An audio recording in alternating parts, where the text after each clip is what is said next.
the computer makes some predictions about what's going on this weekend. But the computer is not going to guess all of them right, so this is not what's going to happen this weekend. Right. It'll be very close to what happens this weekend in some respects. So here is a Class 1A map. Okay. And those are the 32 qualifiers that it is projected. And it's already figured out based on a line that's drawn directly between the 16 northernmost qualifiers and the 16 southernmost qualifiers. It's already placed them into those two groups of 16 and made the pairings because it's all based on numbers, right? Yeah. So these are the teams that are going to play each other in the south, and those are the teams that are going to play each other in the north. Now, would you make any adjustments to this at all, or are you just saying, Yes. no, this is what it is? Yes. Sam Knox, who's the administrator, could make some adjustments. Here the line seems to be pretty obvious, but sometimes it's a lot closer. And sometimes, for whatever reason, because of the matchups, it makes sense to pull a team. Maybe, let's say, maybe Fisher, we're going to put them into the blue, and we're going to put Camp Point Central into the red. I see. Sometimes that is done because there's an outlier, and it just makes a lot more sense to put them in one group than the other. And that obviously can change the matchups as well. Right. So with that, I mean, and again, it looks like it is sort of, is it calculating distances between the schools or not? How does that? It does calculate the distances, but that really doesn't matter anymore to us. I mean, we used to have some provisions where if there were a certain number of matchups that were longer than a certain distance, then we had to go to quadrants. But that's not in anymore. Okay. And yeah, so I guess it, would it ever split? Is it usually laterally in the Yes. state? Okay. Yeah. So it's kind of. We had a situation a few years ago. I think it was in 4A. Is Sterling in 4A? 5A. 5A? Sterling usually is. Okay. Yeah, and so there's the 5A map. That's a lot different.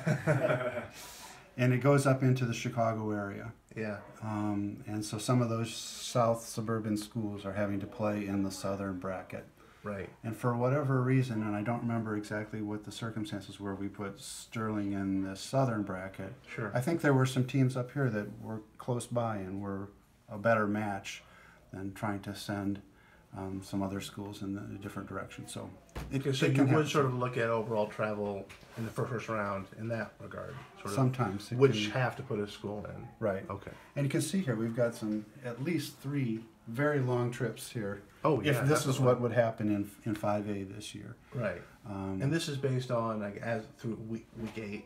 Right. The stats I see. Right. Okay. And some projections for this weekend. Okay. So do you do projections for we do win loss, or do you just sort of?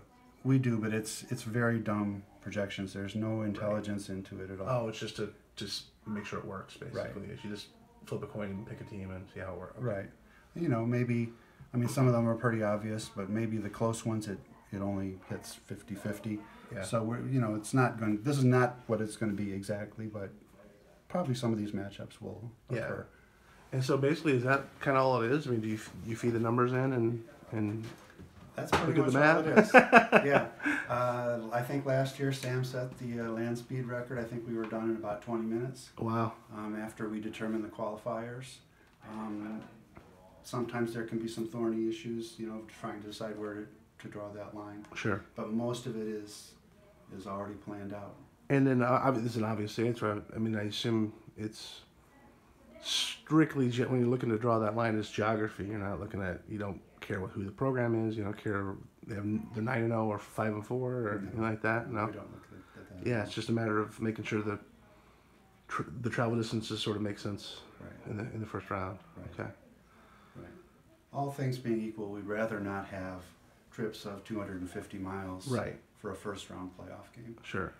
But some of those are unavoidable. Oh, sure, because of just, you look at it right there. You're going to have to, you can't, like I said, if you have a lot of 9-0s in the Chicago area and a lot of 5 wins in southern Illinois, it's just the way it's going to work out. You don't want a lot of great teams matched up against each other either. So you can balance competitiveness with the travel. Right. So You know, we'd like for people to be able to go to these playoff games, and unfortunately, when it's that much of a distance, there's Yeah. probably not much of a following sure. of the 5-4 team going to play the 9-0 team Right. 250 miles away. Yeah.